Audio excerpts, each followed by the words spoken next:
あのユダヤ人大量惨殺ごっこやろうって言った時のな。そう戸田さん怒ってたな。 That's the sound from a Japanese language comedy skit referencing the Holocaust, and not in a good way. The clip is from over 20 years ago, and it's the one that caused Tokyo Olympic organizers a heap of embarrassment. As you've probably heard, they had to fire the designer of the Olympics opening ceremonies the night before it was scheduled to go on 2 weeks ago, because he was one of the actors in that video. Roughly speaking, they were parodying a famous Japanese kids' TV show, but one of their jokes was about playing the Holocaust game. Well, the fuss has since died down, and the athletes are winding up their events, and the games close on Sunday. But how Japan dealt with the Holocaust controversy is being closely watched by a Canadian math professor. His own parents were saved from the Holocaust by Japan's national hero, Chiune Sugihara. Sugihara is often considered Japan's Schindler. He was a Japanese diplomat based in Lithuania during the early years of the Second World War, and he issued over 2,000 visas to Jewish refugees that helped them escape the Nazis. And dozens of Sugihara survivors, including George Bluman's parents, ended up in Canada. I would consider more Schindler the German Sugihara, because Sugihara had no personal gain in giving out the visas. No personal gain whatsoever. So he's a real hero from that point of view. I'm Ellen Besner, and this is what Jewish Canada sounds like for Thursday, August 5th, 2021. Welcome to the CJN Daily, sponsored by Metropia.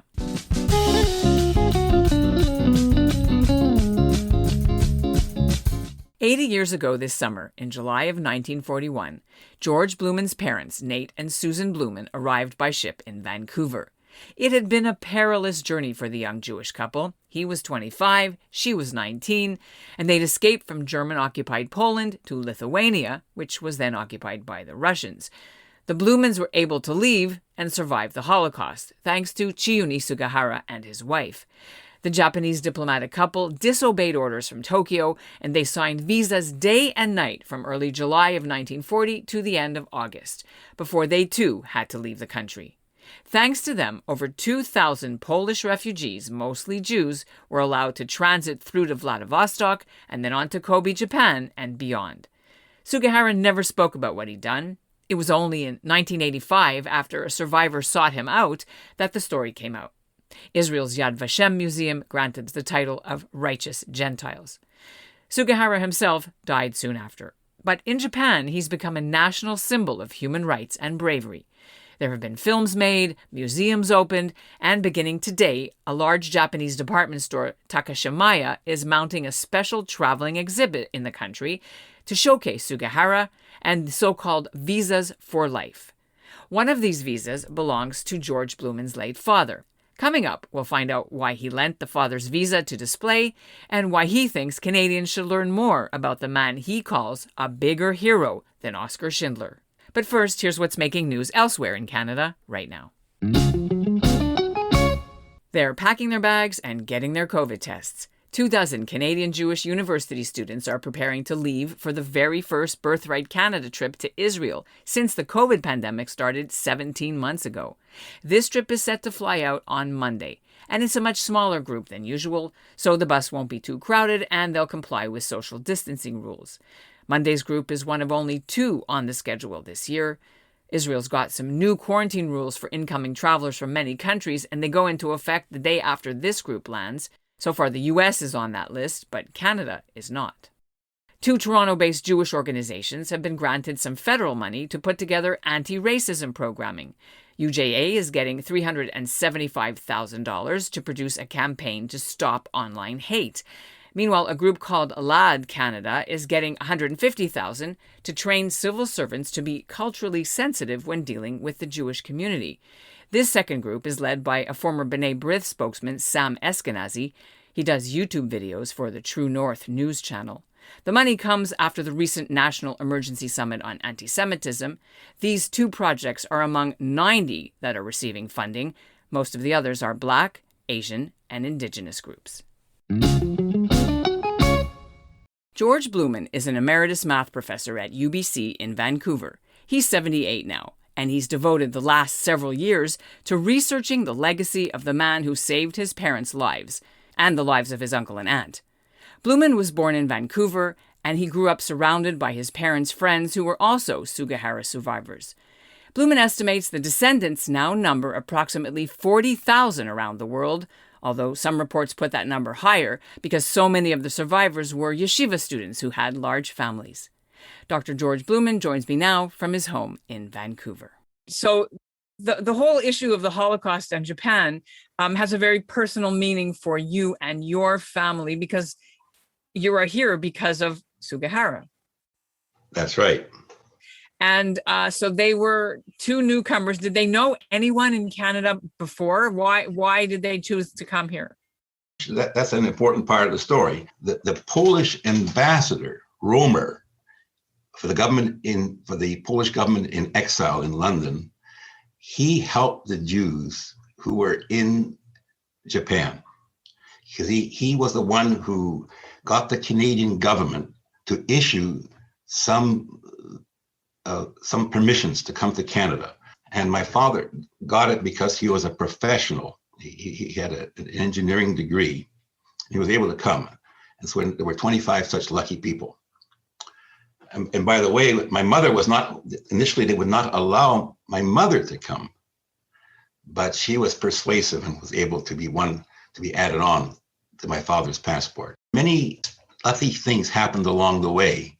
They did things themselves to take a risk, but also they had to be lucky. We don't hear about the others. Only about 10% took advantage of the Sugihara opportunity, and the rest essentially perished. And then of those who got the Sugihara visa, about a quarter didn't use it, and they perished, by the way. So you had this all the way down the line, this number's dropping off. Anyhow, so then why didn't they use it? Maybe they couldn't get through it, but they had cold feet. Mainly it was cold feet. They thought things would be okay. Who could believe what was going to happen? Even those who escaped in the first place had second thoughts, and the very few escaped from Poland to begin with. Now, apparently, I know you've been keeping a list of all the survivors and building this list. What are your numbers telling you about how many came to Canada from these visas? There are about 300 that came to Canada approximately. This includes a large number came after the war because they were in Shanghai. When I was growing up in Vancouver, my parents had all these Polish Jewish friends. And I didn't know anything about Sugihara, but when I saw the Sugihara list, it turns out every single one of them, well, almost every one of them was on the Sugihara list. I never knew that they had any connection with Sugihara until many years later. The people who got the number of people that Sugihara saved directly was under 2,500 who actually survived, under 2,500. You've been counting the survivors. Are there any survivors left at all in the world that you know of? Oh, yes. There's a Sylvia Stoller in New York. She was a child. I know one in Vancouver. She was a child, a kaplan in Vancouver who is still alive. Yet they were children at the time. But there were very, very few children on this connected with the Sugihara list, because who could travel from Poland to Vilna and this whole journey with children? You couldn't do it with children. Lots of people say that he was the Japanese Schindler, but in fact, you think that there is more to that label than we should know.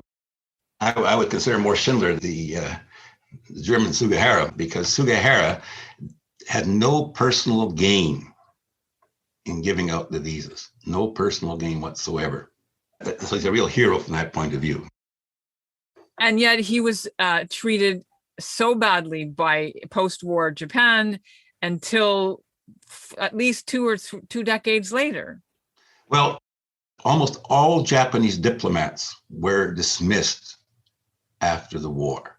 And moreover, after giving out the visas, Sugihara remained in the diplomatic service in Europe. So if the Japanese government thought it was a terrible thing that he did, they would have dismissed him earlier, I think.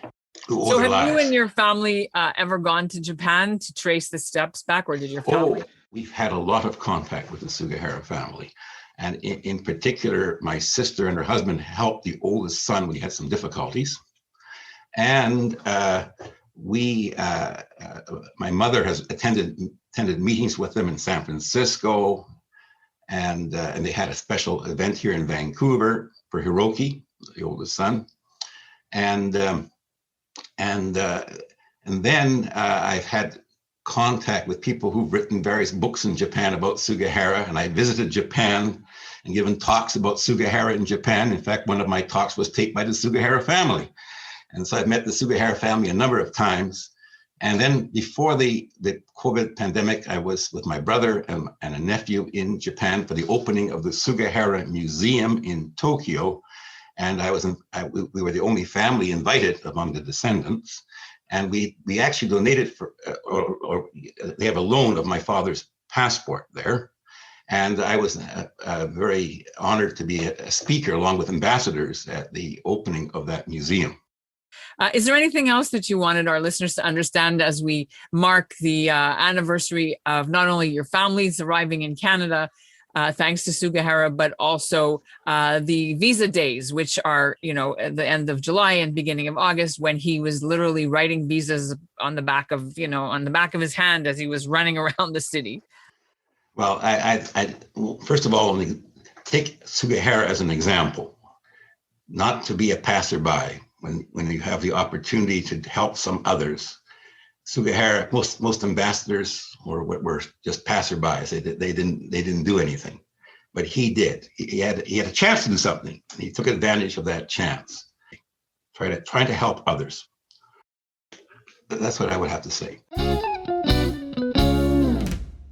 By the way, if you know some names that should be added to George Bluman's list of Sugihara survivors, you can reach him by email. The address is in our show notes.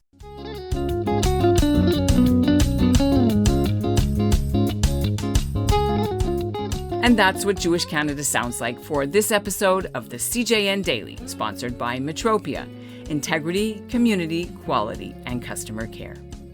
Today's listener shout-out goes to Malcolm Kelly of Scarborough, Ontario. Malcolm listens to the podcast directly through the CJN's website. And you should all go buy Malcolm's new book. It's called Sprog, S-P-R-O-G. It's a Second World War novel, and it's about the boys who trained as pilots in Canada for the RCAF, and one of the main characters is Jewish. And we'll end the episode with a sneak peek at an upcoming show. It's about why 13 people converted to Judaism together in Kelowna, BC. We have lost our friends, wonderful friends. We have, my family, my mother totally doesn't want to speak to me anymore. Saying to her that I'm now 100% Jew, totally, broke her heart.